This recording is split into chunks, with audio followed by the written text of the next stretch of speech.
The edge of understanding, the border of the known, the breaking point of reason, where logic is dethroned, where sense is defenseless and festers on the bone, one writer fights a cycle trying to write a way back home.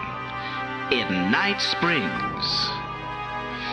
Tonight's episode, The Ribbon.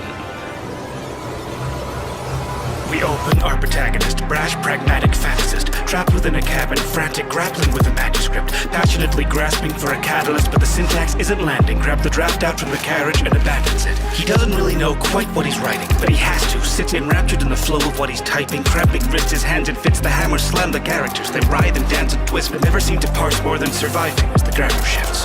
A bulb, it flickers for a moment, darkness falls for just a second, but it lingers, forms unspoken. Hark the call, the shadows beckon, swallow dawn, still all consume, every corner lurking, looming. Hear the ichor hymn so soothing as the screaming silence deafens. Another page, a hurried scrawl, a knife replays, it doesn't more. Another failing crumpled ball of almost maybe on the floor. Framed within the maze within the print, his escape from all this hinges on which page becomes the door. Existence is cast in the answers we write to riddles and chapters that can't be defined. Pigments of black and the parchment of white, the figments they track through the dark to the light. The hammers and keys and the patterns they weave, the fragments of me that they trap in between. We all have to write on the pages we're given, but you can't live life on both sides of the ribbon, tied to the ribbon. It is the dream of any creative to leave their mark indelible on the world around. But be careful what mark such an obsession might leave on you. Another chapter opens, but our hero isn't sure if the pattern is unbroken. Has he penned this page before? Is he writing what he's lived or now reliving what he's written? Every end with failed beginnings cast adrift within the lore.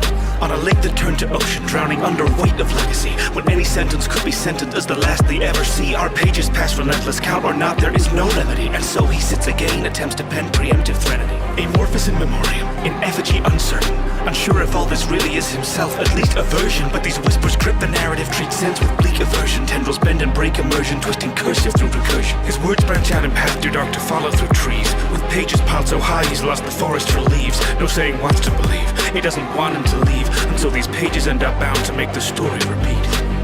Wake up these times, the night falls, see what that party you might cause. You can fight what you write with life and the light you see at the right fall. You need a proper tool to get a proper service. You won't believe the things that play right there beneath the surface. Hopelessly floating through tomes and no way of knowing if you were composing or you're just quoting. Approach your sewing, a go of goading, corroding your ego.